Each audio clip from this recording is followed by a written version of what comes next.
بسم اللہ الرحمن الرحیم۔ قربانی واجب ہے یا سنت ہے؟ سنت مؤکدہ ہے۔ یہ ایک عنوان کا مسئلہ ہے، ایک ٹائٹل کا مسئلہ ہے۔ کچھ لوگ کہتے ہیں کہ قربانی کرنا یہ سنت ہے۔ ایسے ہی میں یوٹیوب پہ کلپیں دیکھ رہا تھا، بیانات دیکھ رہا تھا، اس میں سے کچھ کلپ میرے سامنے ایسی آئیں کہ جس میں اتنی شدت کے ساتھ لوگوں کو بتایا جا رہا تھا کہ قربانی کرنا واجب نہیں، ضروری نہیں، قربانی کرنا یہ تو سنت ہے، اور دلائل سے باقاعدہ اس کو ثابت کیا جا رہا تھا۔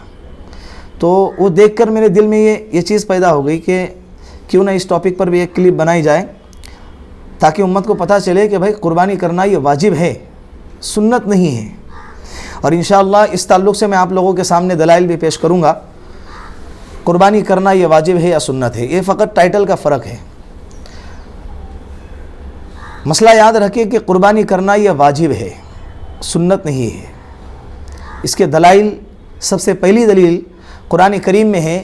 اللہ رب العزت فرماتے ہیں اِنَّا أَعْطَيْنَاكَ الْكَوْثَرَ فَصَلِّ لِرَبِّكَ وَانْحَرْ۔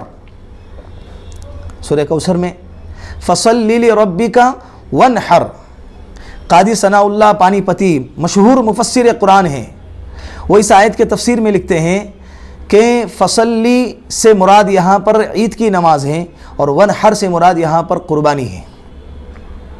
اور اس آیت کریمہ میں اللہ رب العزت نے ونحر یہ امر کا صیغہ لے کر آئے ہیں، اور اکثر و بیشتر علماء سب جانتے ہیں کہ امر عربی کے اندر امر کا صیغہ یہ عموماً وجوب کے لیے استعمال ہوتا ہے، کہ جس طرح سے قربانی عید کی نماز فصلی سے عید کی نماز یہ واجب ہے، اسی طرح قربانی کرنا بھی واجب ہے۔ یہ آیت کریمہ ہم کو صاف صاف بتاتی ہے۔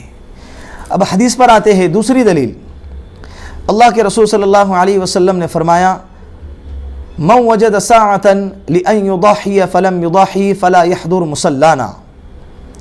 جو شخص قربانی کرنے کی استطاعت رکھتا ہوں، اس کے باوجود وہ قربانی نہ کرے، تو ایسے شخص کو چاہیے کہ وہ ہماری عیدگاہ میں نہ آئے۔ او کما قال علیہ الصلاۃ والسلام۔ عصر قدیم سے لے کر عصر جدید تک کسی بھی عالم نے اس حدیث کو ضعیف نہیں کہا ہے، تمام علماء نے اس حدیث کو صحیح قرار دیا ہے۔ اب اس حدیث کا خلاصہ ہم سمجھتے ہیں کہ اللہ کے رسول صلی اللہ علیہ وسلم نے فرمایا کہ جس پر قربانی کرنے کی استطاعت ہو، اس کے باوجود وہ قربانی نہ کرے، تو ایسے شخصوں کو چاہیے کہ وہ ہمارے عیدگاہ میں نہ آئے۔ کتنی سخت وعید ہے اس حدیث کے اندر کہ اللہ کے رسول اس کو عیدگاہ میں آنے سے منع کر رہے ہیں۔ اور یہ بات اس سے واضح ہوتی ہے کہ وجوب کے چھوڑنے پر ہی اتنی سخت وعید آ سکتی ہے، سنت کے چھوڑنے پر اتنی سخت وعید نہیں آ سکتی۔ اللہ کے رسول کا اتنا سخت فرمان یہ وجوب کے چھوڑنے پر ہی ہو سکتا ہے۔ تو یہ دوسری دلیل ہو گئی۔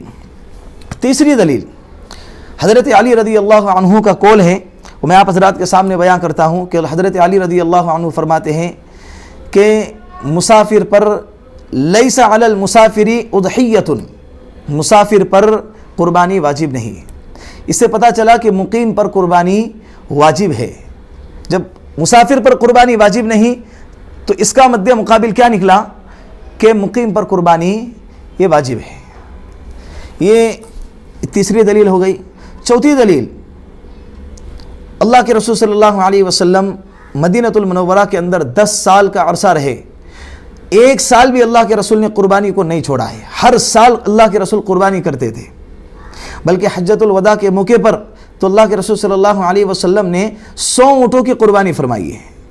تو اللہ کے رسول نے قربانی پر یہ مسلسل جو عمل کیا ہے، یہ عمل بھی بتاتا ہے کہ اللہ کے رسول صلی اللہ علیہ وسلم کے اس عمل سے پتہ چلتا ہے کہ قربانی کرنا یہ واجب ہے۔ یہ 4 دلائل ہو گئے۔ مجھے لگتا ہے کہ اتنے دلائل کافی ہیں، اور جو مشہور ہے، جو سب حضرات جانتے ہیں ان دلائل کو۔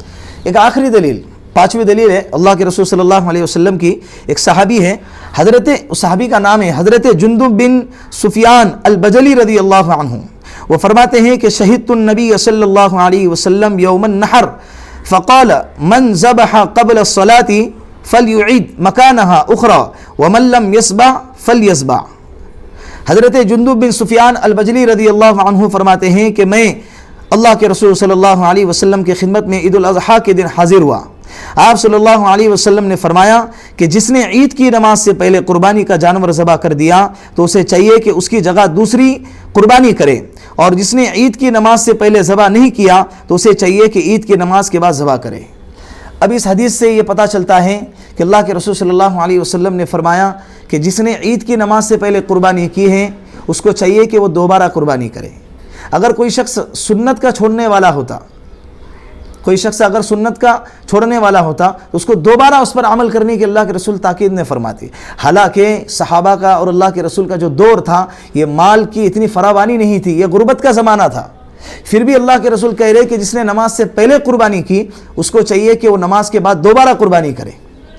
تو یہ اللہ کے رسول کا فرمان، شدت والا فرمان، یہ بتاتا ہے کہ قربانی کرنا یہ واجب ہے، سنت نہیں ہے۔